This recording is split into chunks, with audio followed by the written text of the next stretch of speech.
টাকা দিবে তাদের জন্য রাসূল পাক জবানে বলেছেন, হে আমার মুমিনরা, আমার উম্মতরা শুনে রাখো,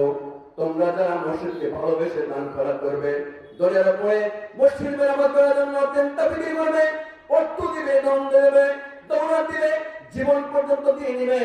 রাসূল বলেন কিয়ামতের দিন কঠিন মুসিবতের সময় তোমার জন্য আল্লাহ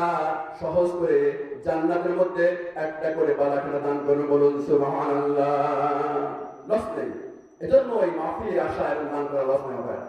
আমার ভাইরা, শুধু তাই নয়, মানুষের মৃত্যু যখন এসে যাবে, মৃত্যুর সময় আসবে, মালাকুল মউত যখন এসে হাজির হবে, ওই সময় মালাকুল মউত যখন তার ব্যক্তির চেহারা নিয়ে মানুষের পাশে আসবে, মানুষ ভয়ে বিহ্বল হয়ে তখন যেন হা হুতাশ ধরে যাবে,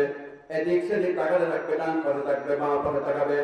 উপরে তাকাবে, নিচের দিকে তাকাবে, সাহায্য করার মতো কেউ নেই। একবার বাবাকে ডাকবে, বাবা রে তুমি আমাকে সাহায্য করো, মা রে তুমি আমাকে সাহায্য করো, ও আমার বন্ধুরা তুমি আমাকে সাহায্য করো, তোমাদের সাথে একই সঙ্গে প্রতাপ বাজারে খেলাধুলা করেছি, একই সঙ্গে বিচার সালিশ করেছি, একই সঙ্গে ব্যবসা বাণিজ্য করেছি, তোমার সাথে সময় কাটিয়েছি, আজকে মালাকুল মউত আমাকে আযাব দিচ্ছে, তোমরা আসো আসো আমাকে সাহায্য করো।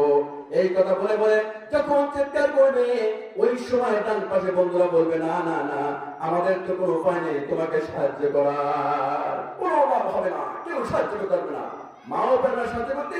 ভাই পারবে না, বাবা পারবে না, বন্ধুরা কেউ তখন ওই সময় সাহায্য করার মতো উপায় থাকবে না। আমার ভাইরা, ও আমার বাবারে ভাইরা,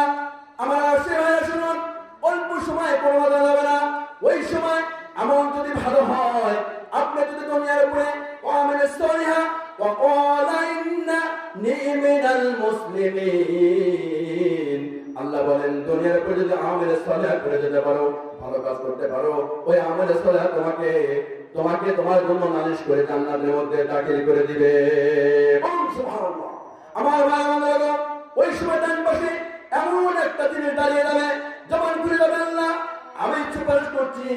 মালাকুলকে বলছি, মালাকুল সাবধান হয়ে যাও, একে এক জায়গা পরিমাণ আযাব তুমি দেবে না, কারণ হলো দুনিয়ার উপরে সে ভালো কাজ করেছে, ভালো